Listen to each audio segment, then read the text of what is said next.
claque.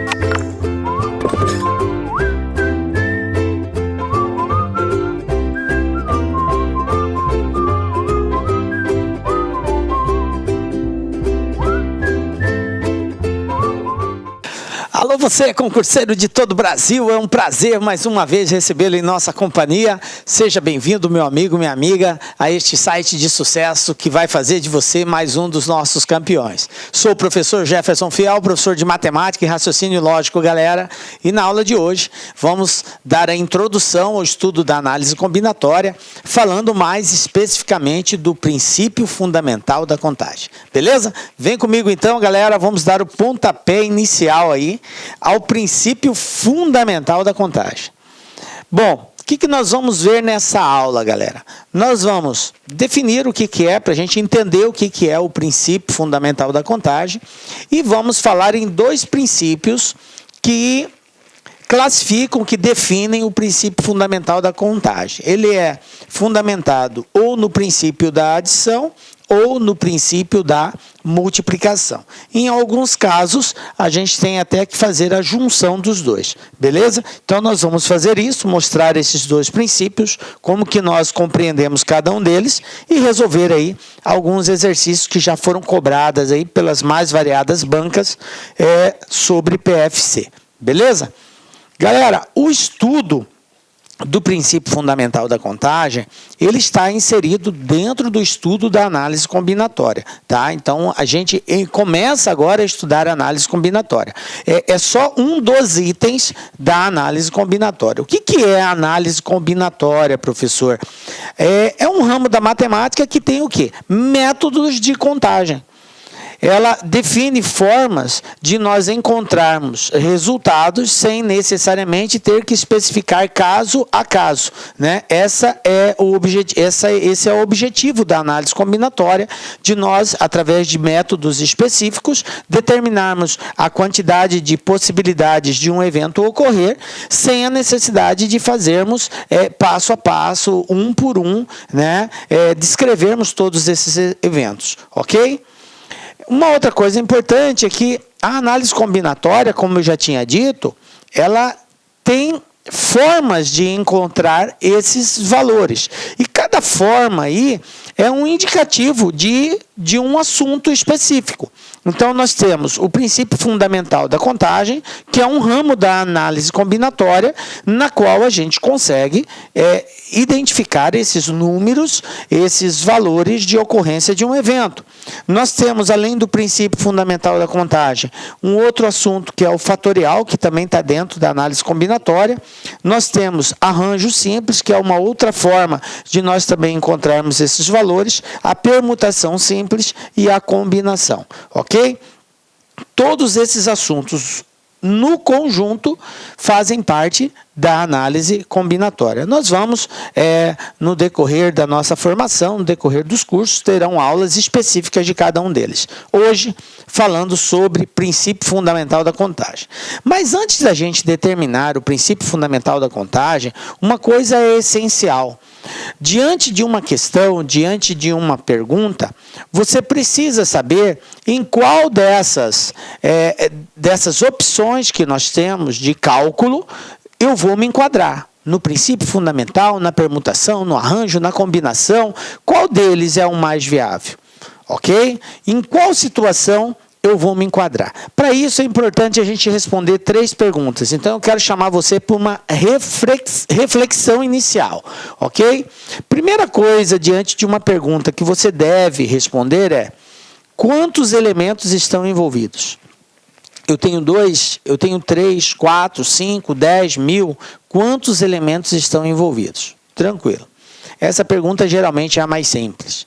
Segunda pergunta que você tem que responder: todos serão usados ou será necessário fazer grupos? Porque dependendo da composição da pergunta, dependendo da forma como ela é apresentada, você poderá usar só parte dos valores que estão disponíveis ou você terá que agrupar esses valores. Então, é importante que você saiba responder isso. Daqui a pouco eu vou dizer o porquê. E a terceira pergunta é invariante ou não há mudança de ordem no contexto utilizado. Ou seja, se eu mudar a ordem dos valores, eu tenho um novo valor ou um novo grupo, a ordem importa ou a ordem não importa? Então, são perguntas que têm que serem respondidas. Depois que você consegue fazer esta análise, você vai conseguir, vou voltar aqui, se enquadrar em uma dessas situações. Ok? Beleza? Eu digo isso porque agora nós estamos estudando passo a passo cada um deles, mas vai ter um momento que tudo isso aqui vai estar junto. E não vai ser específico, é princípio fundamental, é arranjo, é combinação. Você é que vai, diante daquelas 3 perguntas, decidir qual é o melhor caminho a ser tomado. Beleza?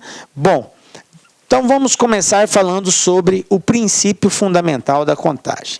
O que é esse princípio? O que ele busca? Ele tem o mesmo conceito da análise combinatória. Ele procura o quê? Estabelecer a quantidade de possibilidades, de formas, né, de um determinado evento ocorrer, sem a necessidade de ter que descrever todas as etapas desse evento. Então, é isso que o princípio fundamental da contagem faz. Bom, para isso, nós temos 2 outros princípios na qual se subdivide o princípio fundamental da contagem, que é o princípio da adição e o princípio da multiplicação. A resolução dos exercícios, elas estão fundamentadas em um desses 2 casos ou em até mesmo os 2 ao mesmo tempo. Pode ocorrer também, ok? Então, vamos entender cada um desses passos para depois a gente começar a fazer efetivamente as atividades. Vamos falar inicialmente do princípio da adição. Por que princípio da adição, galera? Veja bem, eu tenho 2 eventos aqui. Eu vou chamar um evento de A, o outro evento de B. Esses eventos são disjuntos. Professor, o que quer dizer disjunto? Disjunto é o termo que se usa toda vez que eu quero dizer que entre 2 conjuntos não existe elemento comum. Os elementos que pertencem ao conjunto A são diferentes dos elementos que pertencem ao conjunto B. Ou seja, eles não possuem elementos em comum. Então, eles são conjuntos disjuntos. Beleza? Bom, então eu tenho 2 conjuntos nessa situação. N1 e N2 são os resultados possíveis, ok? De cada um desses conjuntos, respectivamente. Então, o número total de possibilidades de ocorrência do evento A ou evento B vai ser exatamente a soma da possibilidade de ocorrer o A mais a possibilidade de ocorrer o B. Aí eu tenho o total de possibilidades de ocorrência do evento A ou evento B. Observem que existe uma palavra que a gente chama aqui de palavra-chave. E essa palavra ela vai aparecer com certeza em todos os exercícios que forem necessários usar o princípio da adição. E essa palavra é a palavra ou. Então eu quero chamar a atenção de vocês exatamente para esta palavra agora. Ou. Gravem bem, o ou nos remete ao princípio da adição. Ele nos remete ao princípio da adição. Toda vez que eu tiver uma situação onde o exercício me dá a possibilidade de usar uma coisa ou outra e quer saber o total de possibilidades que eu possuo, então eu estou diante de um evento que está associado ao princípio da adição, porque eu tenho a possibilidade de usar um ou outro, ok? Um ou outro. Então, princípio da adição. Basta eu saber quantas possibilidades tem um, quantas possibilidades tem o outro, somo, eu tenho o total de possibilidades. Beleza? Professor, mas como assim? Por quê? Porque quando eu falo na lógica matemática ou, o que isso acontece? Ocorre, se haver somente o evento A, está valendo. Se ocorrer somente o evento B, está valendo. E se acaso houvesse a possibilidade de ambos, também estaria valendo. Então, por isso que é um ou outro, ok? Um ou outro, tá? Então, ou implica soma. Vamos ver um exemplo bem prático, só para a gente começar a associar esse princípio. Veja bem, suponhamos que queremos selecionar uma sobremesa entre 3 tortas e 4 bolos. De quantas maneiras isso pode ser feito? Então, veja bem, gente, quem seria meu evento A? Meu evento A é a quantidade de tortas que eu tenho disponível. Quantas tortas eu tenho disponível? Eu tenho 3 tortas, ok? 3 tortas. Quem é o meu evento B? O meu evento B é a quantidade de bolos que eu tenho disponível. E no caso aqui, 4 bolos. 4 bolos. Então, veja bem, cada um desses é um tipo de sobremesa. É uma sobremesa. De quantas maneiras isso pode ser feito? Simples, só somarmos. 3 mais 4, 7. Por quê? Porque o exercício me deu a possibilidade de escolher entre sobremesas, entre tortas e bolos, ok? Eu vou escolher uma sobremesa, queremos selecionar uma sobremesa entre 3 tortas e 4 bolos. Então, eu vou poder escolher ou uma torta ou um bolo. Eu não vou poder escolher mais de um. Por quê? Porque é uma sobremesa somente que eu vou poder escolher. Tranquilo? Então, a quantidade de possibilidades que existe é o princípio da adição, porque eu vou ter que escolher entre uma ou outra. 3 tortas, 4 bolos, 7 opções de sobremesa. Tranquilo? Bem simplesinho. Professor, e se eu tivesse multiplicado? Se você tivesse multiplicado, você teria errado, porque aí você está escolhendo 2 sobremesas, uma e outra. Aí você, 3 vezes 4, 12, ou seja, se você poderia escolher uma torta e um bolo ao mesmo tempo, aí você encontraria 12, mas não é essa a situação. Ele falou, ou uma sobremesa somente. Se é uma, ou vai ser uma torta, ou vai ser um bolo. Ok? Como você tem 3 opções de torta e 4 de bolo, soma-se tranquilo. Beleza? Exemplo 2. Olha só, uma pessoa deseja fazer um passeio utilizando um dos meios de transportes disponíveis em sua garagem. De quantas formas diferentes ela pode realizar esse passeio, sabendo que ela possui 2 automóveis, 3 motos e 4 bicicletas? Então vamos lá, galera. Primeira coisa, identificar qual é o evento que eu tenho disponível e a quantidade de elementos que esse evento possui. Então eu vou chamar de evento A o evento automóvel. Tá? Quantos automóveis eu tenho? 2 automóveis. Ok? 2 autos. Tranquilo. Depois ele falou que tem 3 motos. Então eu vou chamar de evento B 3 motos. Depois 4 bicicletas. Eu vou chamar de evento C 4 bikes. Vou colocar bike aqui, tá? Bicicletas, beleza? Bom, então são essas as opções de possibilidades diante de cada evento que eu tenho. Automóvel, moto e bicicleta. Beleza. Agora, vamos identificar por que princípio aditivo. Por que esse princípio? Porque ele fala bem assim, uma pessoa deseja fazer um passeio utilizando um dos meios de transporte disponíveis em sua garagem. Ele vai usar 2 transportes ao mesmo tempo? 3 transportes ao mesmo tempo? Não, ele vai usar somente um transporte. Então, dos que ele tem disponível, ele vai ter que escolher um deles. Então, quantas opções ele tem aí de passear? Como ele possui 2 tipos de automóveis, possui 3 tipos de moto e possui 4 tipos de bicicleta, 2 mais 3, 5, mais 4, 9. 9 possibilidades. Isso aqui é o total de formas que ele tem diferentes de passear, porque ele tem 9 opções de escolha. Princípio aditivo. Tranquilo? Beleza? Bom, já sabemos em qual situação nós vamos nos enquadrar no princípio aditivo. Esse princípio cai muito, professor. Gente, é muito relativo, a gente não pode estar prevendo o que a banca pode cobrar. Mas é algo que faz parte do princípio fundamental da contagem. É uma forma de encontrar a resposta. Às vezes ele não cai diretamente, mas eu tenho que recorrer a ele para usar o outro. Então, de uma certa forma, eu preciso compreender esse contexto. Bom, vamos lá. Segundo princípio, princípio da multiplicação. Esse princípio da multiplicação, gente, ele já vai, como o próprio nome já diz, multiplicação. Então, eu tenho que efetuar um produto, ok?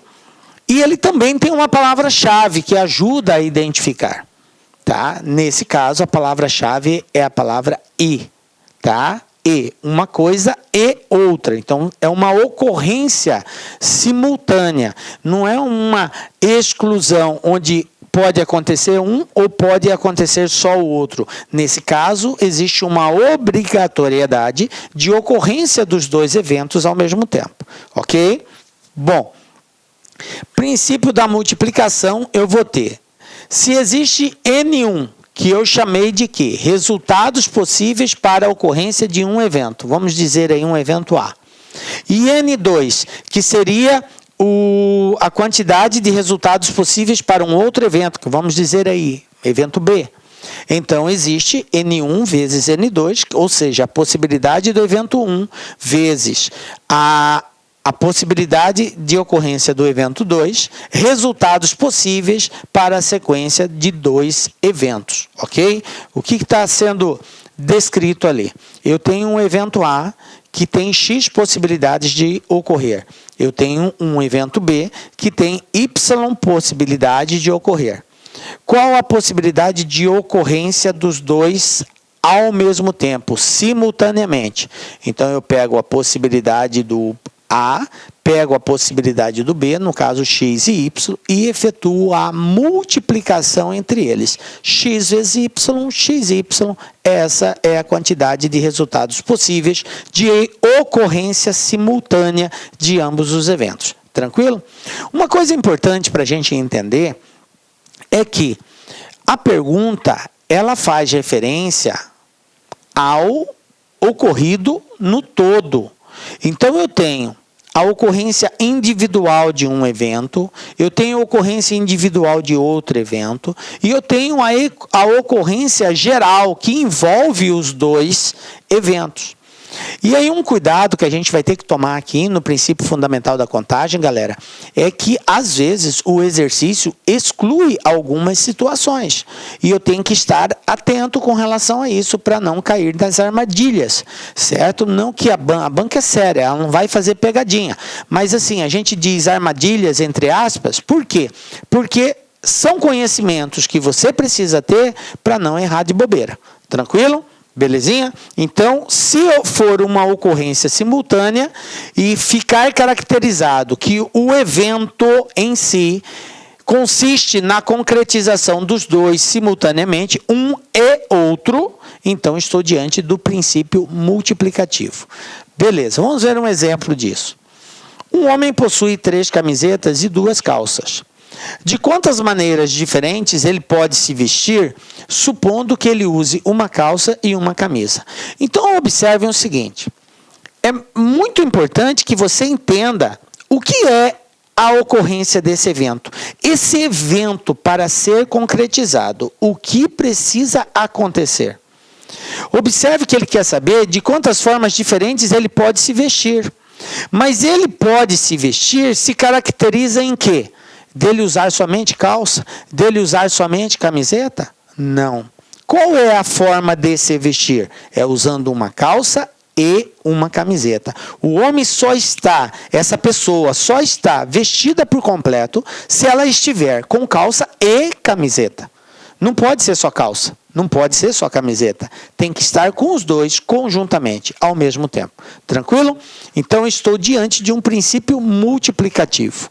Por isso, eu tenho 3 possibilidades de camiseta. Eu tenho 2 possibilidades de calça, então eu tenho 3 vezes 2, 6 possibilidades, 6 formas diferentes de se vestir, utilizando uma calça e uma camiseta que esse homem tem disponível para ele. Tranquilo? 6 formas. Beleza? Bom, professor, eu vou ter só a opção de multiplicar ou existe outra forma de nós resolvermos isso? Galera, eu posso usar de lógica matemática, de fazer algumas interpretações, analogias e chegar também a essa conclusão. Certo? Ou fazer, como a gente diz assim, no braço, pegar a camiseta 1, juntar com a calça 2, com a calça 1, camiseta 1, calça 1, camiseta 1, calça 2, fazer uma combinação assim, descrevendo cada etapa. Geralmente, esse processo, ele não é muito recomendado, principalmente quando eu tenho várias possibilidades da ocorrência individual de cada evento. Por exemplo, se um evento tem 20 possibilidades de ocorrer, o outro tem 70 possibilidades de ocorrer. Se eu for fazer a combinação um por um, manualmente, descrever etapa por etapa, isso vai demandar muito tempo. Eu vou chegar no resultado? Vou, mas vai demorar muito tempo. E tempo é o que eu não disponho na hora do concurso. Então, por isso, a gente faz uso da regra, né? Multiplica e pronto. É um e outro, então é multiplicação. É só pegar um vezes o outro, está resolvido. Mas, em alguns casos, pode ser viável e você se sente até seguro em fazer manualmente, etapa por etapa, que é o que nós chamamos de diagrama da árvore. O que seria esse diagrama da árvore? É uma forma de descrever etapa por etapa de ocorrência do evento. Então seria o seguinte, gente, ó, eu vou usar esse mesmo exemplo da camiseta e da calça para descrever agora na forma de diagrama da árvore. Então eu tenho aqui, primeira possibilidade, camiseta 1, certo? Depois eu tenho a camiseta 2 e eu tenho a camiseta 3, porque eu tenho 3 opções de camiseta, tranquilo? E aí, eu tenho que combinar essas camisetas com cada uma das calças que eu disponho. E eu disponho de quantas calças? 2 calças. Então, a camiseta 1, ela pode se associar à calça 1. Isso aqui já é uma forma de se vestir. Ou eu posso vestir a camiseta 1 com a calça 2. É outra forma de se vestir. Estou vestido conforme o contexto do exercício. Mas ao invés da camiseta 1, eu poderia pegar a camiseta 2 e também combiná-la tanto com a calça 1 quanto com a calça 2, que seriam mais 2 formas diferentes de se vestir. Ou escolher a camiseta 3 e associar ela tanto com a calça 1 quanto com a calça 2. Então, resumindo, eu passo a ter 6 possibilidades. Isso que eu acabei de mostrar para vocês aqui é uma forma de encontrar o total de possibilidades registrando etapa por etapa. E, tecnicamente, é chamado de diagrama da árvore, beleza? Mas, como eu disse para vocês, nem sempre é viável isso. Em alguns casos, quando são valores pequenos, dá para usar. Mas em outros não é recomendado, é melhor a gente fazer a multiplicação. Beleza, gente? Bom, vamos partir agora para os exercícios que já foram cobrados em concurso público aí, para a gente ter uma ideia de como resolver e como aplicar esse princípio aqui. Olha só, Banca Sesgran Rio, concurso da Petrobras. Eu tenho aqui o seguinte, uma senha de 5 caracteres distintos deve ser formada usando as letras A e O e os números 0, 1 e 2. As senhas devem começar e terminar com letras, mas não é permitido usar o 0 ao lado da letra O. Quantas senhas podem se formar atendendo às regras estabelecidas? Uma coisa que ocorre no princípio fundamental da contagem, gente, é algumas situações de exclusão. Então, ele quer saber o total de possibilidade, mas ele também coloca algumas ocorrências que não podem ser consideradas. Por exemplo, nesse caso, o 0 estar ao lado da letra O. Então, toda vez que o 0 estiver ao lado da letra O, essa senha não pode ser considerada. Tranquilo? Então, eu tenho que descartar essa possibilidade. Agora, se não tivesse dito isso, ficaria muito mais simples para nós resolvermos. Mas como ele colocou uma situação de exceção, de excepcionalidade, eu devo estar atento a ela. Essa é uma dica muito forte na hora de estudarmos o princípio fundamental da contagem. Ficar atento às excepcionalidades que o exercício coloca. Bom, como que eu começo a resolver isso? Primeiro, colocando a quantidade de senhas que eu posso ter. Então ele falou que é uma senha de 5 caracteres. Eu tenho aqui, ó, 1, 2, 3, 4, 5, beleza? Isso aqui é uma senha de 5 caracteres. O exercício falou que deve ser usada as letras A e O, beleza? E deve ser usado os algarismos 0, 1 e 2. Aí, olha a sequência do texto. As senhas devem começar e terminar com as letras. O que ele está querendo dizer com isso? Que eu tenho que começar com a letra A e terminar com a letra O, ou eu vou ter que começar com a letra O e terminar com a letra A. Isso aqui pode ser feito de duas formas. Uma delas, que eu acho mais segura, é você fazer 2 casos separadamente e depois somar os resultados, certo? Então, veja bem, se eu começar com a letra A, é uma possibilidade. Obrigatoriamente, eu vou ter que terminar com quem? Com a letra O, certo? Vou colocar aqui embaixo. Se eu começar com a letra A, eu vou ter que terminar com a letra O. Por que, professor? Por que não começar com A e terminar com A também? Por que não começar com O e terminar com O? Por quê? Porque ele falou que os caracteres têm que ser distintos. O que quer dizer essa palavra no PFC? Toda vez que aparecer distinto, quer dizer não pode ser repetido. Beleza? Então, se os caracteres são distintos, não podem ser repetidos. Obrigatoriamente, comecei com A, terei que terminar com O. Beleza. Então, vamos primeiro verificar quantas possibilidades eu tenho aqui. Bom, então, começando com a letra A, eu só tenho uma possibilidade. Terminando com a letra O, eu só tenho uma possibilidade também. Bom, agora, gente, o segredo para distribuir esses valores é a gente começar colocando a quantidade sempre pela excepcionalidade, cara. Comece, guardem bem isso. Comece sempre pela excepcionalidade, ou seja, aquilo que o exercício está dizendo para você que não pode ocorrer, certo? E o que ele disse que não pode ocorrer? É colocar o 0 ao lado da letra O. Então, não podemos colocar o 0 ao lado da letra O. Como eu optei aqui em colocar o O no final, então só existe 2 possibilidades aqui. Porque eu tenho 3 números, ó. 0, 1 e 2. Só que aqui não pode ser o 0, porque não pode estar ao lado da letra A. Quantas possibilidades eu tenho aqui? Eu tenho 2 possibilidades. Não que eu vou colocar o número 2. Isso aqui é a quantidade de possibilidades. Ou eu vou colocar o número 1, ou eu vou colocar o número 2. Correto? Bom, agora aqui e aqui, tanto faz, qualquer um deles que você quiser analisar primeiro, é indiferente. Vamos analisar aqui, no meio. Veja bem, quantas possibilidades eu tenho de opção aqui no meio? Porque no meio são números. E eu só tenho 3 números. Observe que eu já escolhi um número para cá. Não sei se é 1 ou se é o 2. Tanto faz. Você vai escolher um deles. Ao escolher um deles, vai sobrar 1 como opção para cá. Mas aí o 0 já pode ser aqui. O 0 não pode ser lá, mas o 0 pode ser aqui. Então aqui eu vou ter o 0... e vou ter um desses dois números para formar com ele aqui. Então, eu vou ter 2 possibilidades também aqui.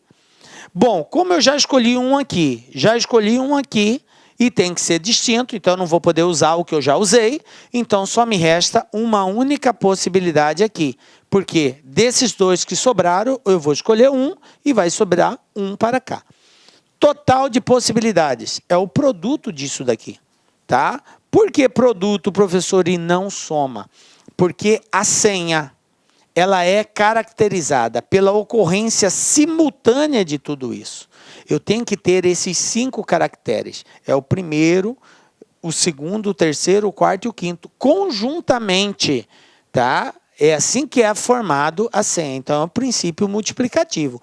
1 vezes 1 vezes 2, 2 vezes 2, 4. Então, eu tenho aqui 4 possibilidades. Beleza? Agora, eu vou inverter a situação. Vou começar com a letra O e vou terminar com a letra A. Começar com a O e terminar com a A. Beleza. Então, veja bem, se eu começo com a O, eu tenho uma possibilidade. Se eu termino com a A, eu tenho uma possibilidade. Agora, a minha exclusão vai estar onde? Se eu comecei com a O, aqui não pode ter o 0. Então, eu só tenho a possibilidade de ser o número 1 ou ser o número 2. Então, eu tenho duas possibilidades aqui. Como eu vou escolher um deles, vai me sobrar 1. Aqui já entra o 0. Vai entrar o 0 e um desses aqui. Então, eu vou ter duas possibilidades também. Portanto, 1 vezes 2 vezes 2 vezes 1 vai dar também 4 possibilidades. O que totaliza 8 possibilidades de ocorrência desse evento. Ou seja, existem 8 formas de eu montar essa senha com caracteres distintos, obedecendo esse critério, onde o 0 não pode estar ao lado da letra O. Resposta 8, beleza? Observem, professor, se eu não quisesse fazer os dois, poderia fazer um de uma vez só? Poderia.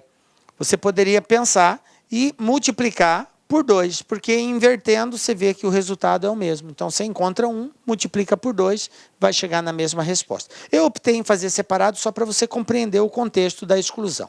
Beleza? Mas pode fazer um só e multiplicar por 2, porque invertendo a ordem vai dar a mesma quantidade. Beleza, gente?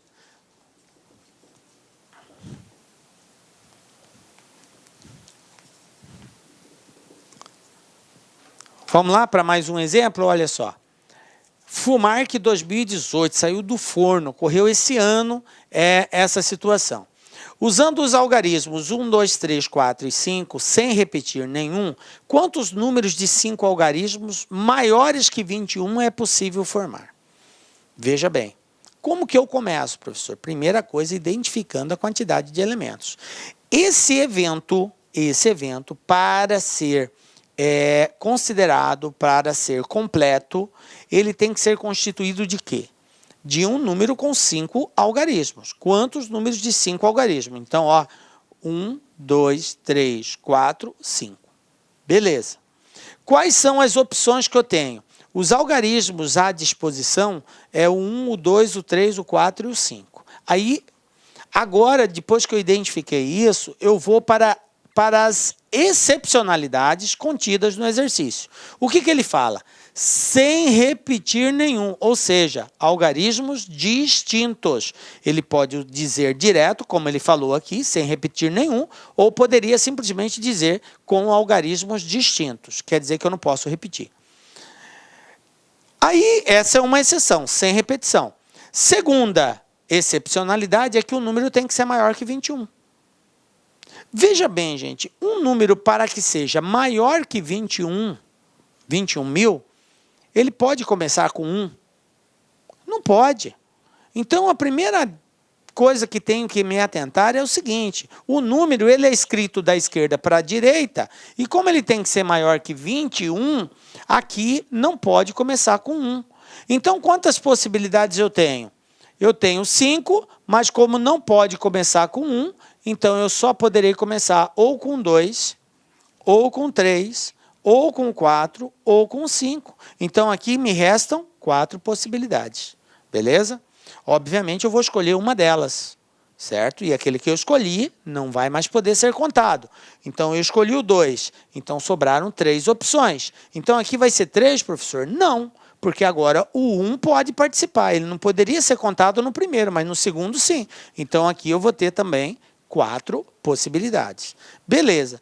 Dessas 4, eu vou escolher uma.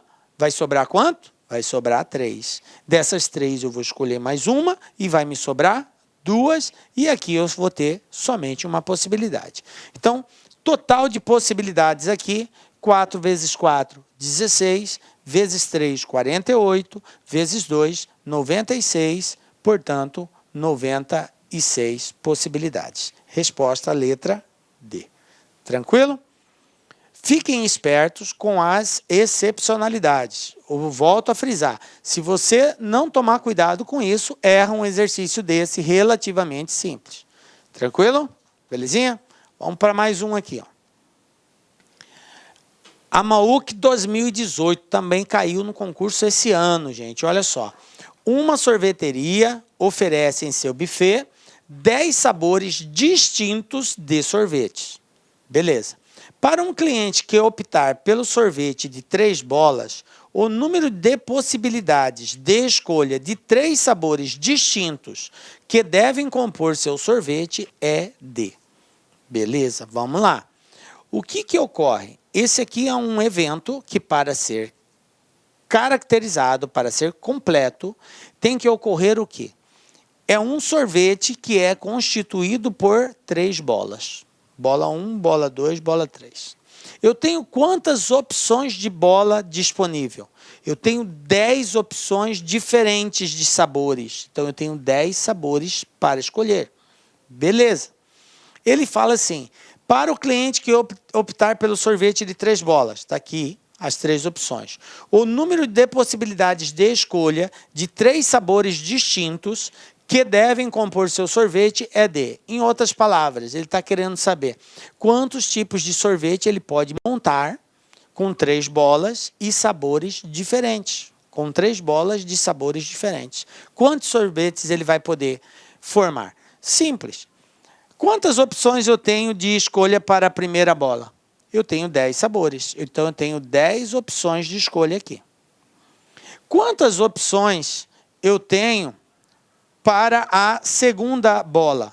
Como é distinto, então o sabor que eu escolhi na primeira bola não pode ser na segunda. Então, para a segunda, só vai me restar 9 opções de escolha. Tranquilo? Beleza?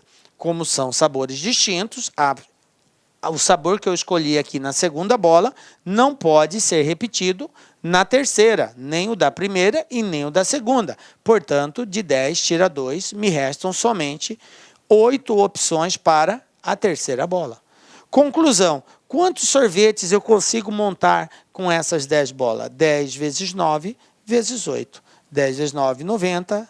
90 vezes 8, 720. Então, eu tenho aqui 720 opções de escolha. Tranquilo? Belezinha? Então, é só efetuar o produto. 10 vezes 9 vezes 8. Sem repetir. O que eu já escolhi, eu não posso escolher. Beleza? Tudo isso é sorvete para dedéu, como dizem aí, né? Muito sorvete. Tranquilo? Belezinha? Vamos para o próximo, gente. FGV 2018, gente. Olha só. Tem-se 3 bolas, numeradas de 1 a 3, e 2 urnas A e B. De quantas maneiras é possível colocar as 3 bolas nas urnas, de modo que as bolas 1 e 3 não fiquem na mesma urna? Bom, como que eu posso fazer isso? Vocês lembram que eu falei do diagrama da árvore? Que você pode usar também de lógica matemática para fazer isso. Esse aqui é um caso que você pode até rascunhar assim. Eu vou até resolver desse jeito para ver como, para você verificar como que se faz isso. Observem o seguinte, eu tenho 2 urnas, certo? Eu tenho a urna A e eu tenho a urna B. Eu tenho 3 bolas, numeradas de 1 a 3. Bola 1, bola 2 e bola 3. O exercício quer saber de quantas maneiras é possível colocar as 3 bolas nas urnas, de modo que as bolas 1 e 3 não fiquem na mesma urna. Não podem ficar junto. A 1 pode ficar com a 2? Pode. A 1 pode ficar com a 3? Não. Mas a 2 pode ficar com a 3. A 2 pode ficar com a 1. Quem não pode ficar com a 3 é 1 e 3. Então, veja bem. Vamos ver primeiro as possibilidades da urna A. Como que eu posso preencher a urna A? Eu posso colocar na urna A só a bola 1? Posso. Se eu colocar a bola 1, vou colocar aqui B1 na urna A, só ela. O que me resta para a urna B? Me resta a bola 2 e a bola 3. Isso pode acontecer? Pode. Quem não pode é 1, está junto com 3. Essa é uma possibilidade. Mas eu posso também pegar a urna A e colocar dentro dela a bola 1 e a bola 2. Posso fazer isso? Posso. 1 e 2 pode estar junto. E aí, o que resta para a urna B? A bola 3. Tranquilo? Beleza. Essa é uma possibilidade. Qual seria a outra possibilidade?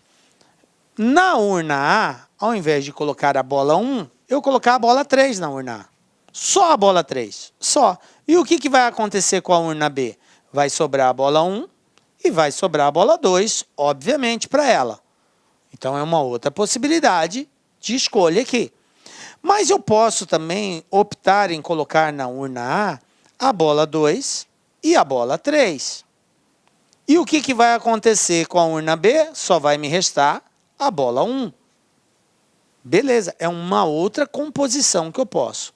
Fora isso, existe outra possibilidade? A outra possibilidade seria eu colocar a bola 2 sozinha na urna A.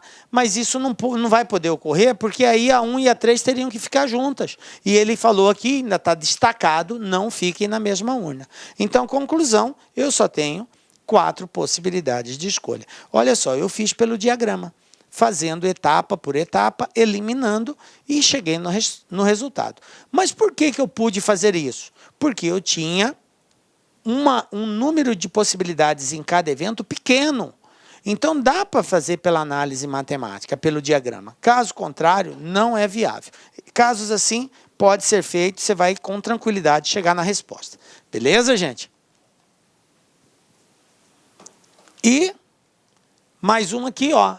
Banca ESAF, caiu no concurso do DENIT. O que eu tenho aqui, ó? Os pintores Antônio e Batista farão uma exposição de seus quadros. Antônio vai expor 3 quadros distintos e Batista 2 quadros distintos. Os quadros serão expostos em uma mesma parede e em linha reta, sendo que os quadros de um mesmo pintor devem ficar juntos. Então, o número de possibilidades distintas de montar essa exposição é igual a... Veja bem, gente, nós estamos diante de uma situação de 2 pintores, um tem 3 quadros, o outro tem 2 quadros. Eles vão expor esses quadros em linha reta, numa fileira, na mesma parede. Então, ó, 1, 2, 3, 4, 5. São 5 quadros, 3 de um, 2 de outro. O exercício quer saber o seguinte, de quantas formas diferentes isso pode ocorrer, tá? Levando em consideração que os quadros do mesmo pintor devem ficar juntos. Então, eu tenho 2 possibilidades. Ou eu coloco os 3 primeiros de Antônio e os 2 últimos de Batista, ou eu inverto os 2 primeiros de Batista e os 3 últimos de Antônio. Então, existem 2 formas de eu enfileirar somente. Ou eu vou enfileirar assim, ou eu vou enfileirar assim. Tranquilo? Não existe outra possibilidade. Bom, se eu optar pela primeira, começando com os quadros de Antônio, quantas opções eu tenho para colocar aqui como primeiro quadro? Antônio tem 3 quadros, então eu tenho 3 opções aqui. Quantas opções me sobram para o segundo? Ele tem 3, eu já escolhi 1, então sobra 2 aqui, sobra 1 aqui. Então, do Antônio são 3 vezes 2 vezes 1, 6 possibilidades de enfileiramento. E para o Batista, eu só tenho 2 quadros. Então, aqui eu tenho opção de 2 e aqui eu vou ter opção de 1. Então, eu tenho aqui 3 vezes 2, 6. 6 vezes 2, 12 formas diferentes de organizar os quadros. Mas optando em começar pelo Antônio. E se eu optar em começar pelo Batista, vai mudar alguma coisa? Não, a quantidade vai ser a mesma. Só que aqui eu vou ter 2 possibilidades, aqui eu vou ter uma, porque ele só tem 2 quadros. Já no Antônio eu tenho 3, 2 e 1. E fazendo esse produto também vai dar 12. E somando 12 de um, 12 possibilidades de um com 12 de outro, então eu tenho um total de 24 possibilidades, beleza? Como ele quer saber a quantidade de possibilidades distintas de fazer essa exposição, então eu posso ou começar com Antônio ou começar com Batista. Se eu começar com Antônio, eu tenho 12 possibilidades, se começar com Batista, também terei 12, então dá um total de 24 formas diferentes de expor isso. Tranquilo, gente? Belezinha?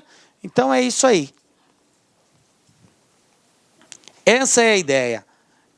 Entender a pergunta, verificar qual é a ordem expressa e tomar cuidado com as excepcionalidades, beleza? E assim a gente chega ao final da nossa aula. Galera, princípio fundamental da contagem é isso. O cuidado, a dica que eu volto a reforçar com vocês. 3 perguntinhas básicas lá. Você tem que saber a quantidade de de elementos que possui aquele evento. Você precisa saber se você vai precisar formar grupos ou não.